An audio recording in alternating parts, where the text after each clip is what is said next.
So guys, welcome to the part 2 of the book Captain Underpants. Alright, so let's start reading the comic. Chapter 2, The Evil Space Guys. One dark, clear night in Pequot, Ohio, a flaming object was seen streaking across the quiet midnight sky. It shone brightly for a second or two, then fizzled out just above German's Harvard Elementary School. Nobody gave it a second thought.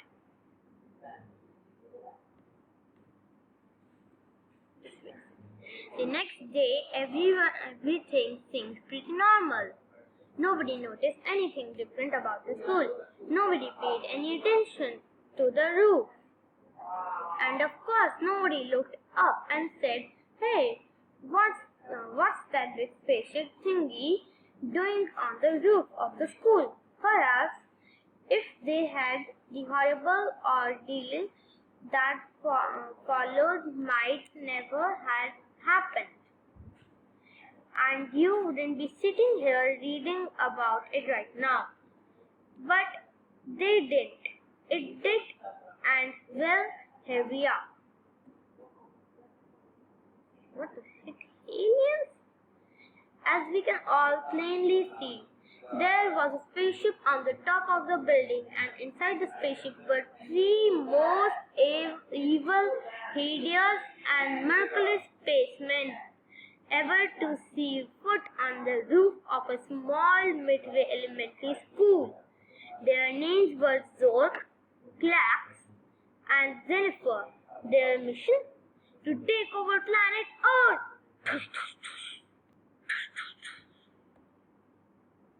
Speech. First, said Zork, we must find a way to infiltrate the school. Then said Klax, we will turn all the children into giant, superpowered, evil zombie nerds. Finally, said Jennifer, we will use them to take over the world. Zork and Klax laughed and laughed. Silence, you fools, barked Jennifer.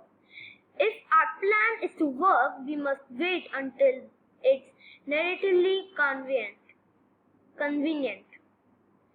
In the meantime, we will watch their every move on our trinocloscope. That is a new word. That is a new word for me. No. Chapter 3.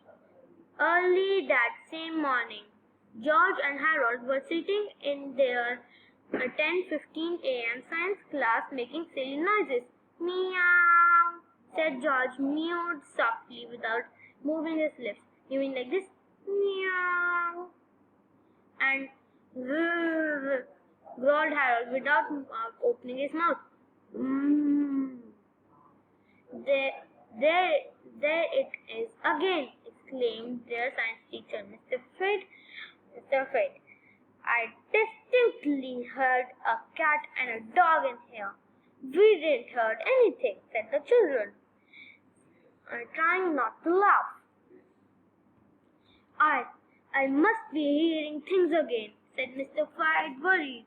Maybe you should leave and go see a doctor, said George with a concern. I can't, said Mr. Fred.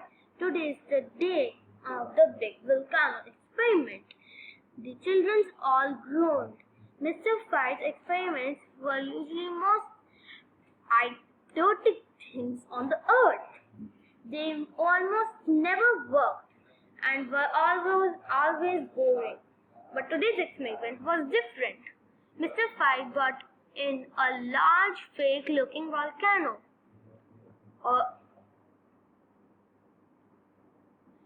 that he had made out of paper matches.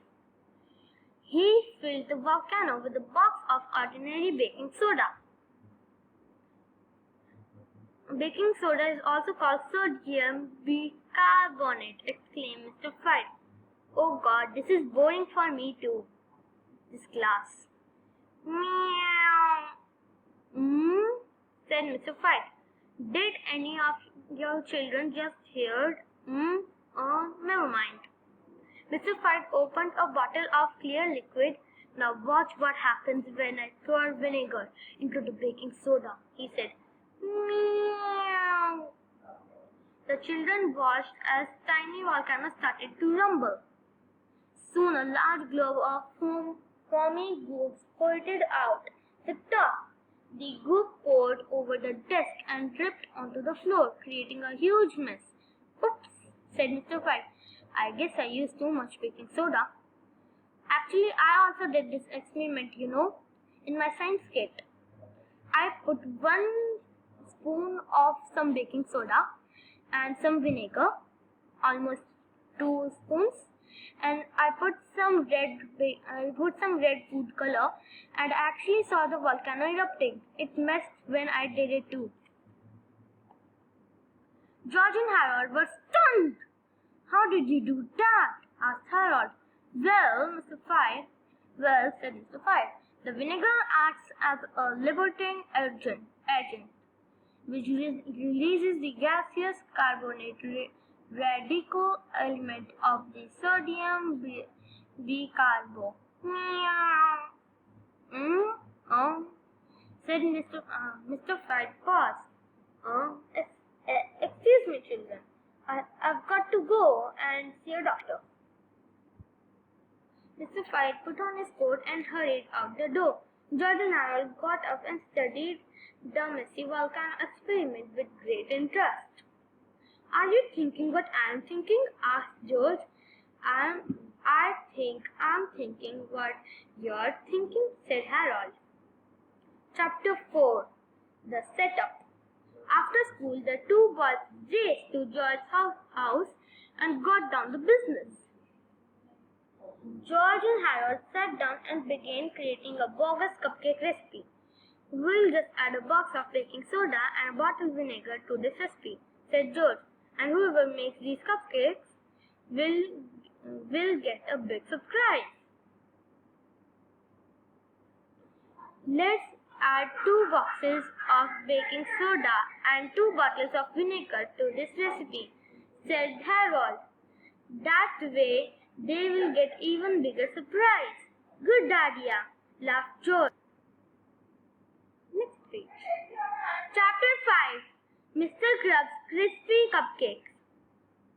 The next morning at school, George and Harold strolled into cafeteria and taped a festive-looking card into kitchen door. Lunch ladies. Soon the lunch ladies arrived. Oh, look, this miscreant and the head lunch lady. Today is Mr. Krabs' birthday, and he'd like us to make a batch of cupcakes just for him. Isn't that good? I've got an idea, said the cook, Mr. Deepine.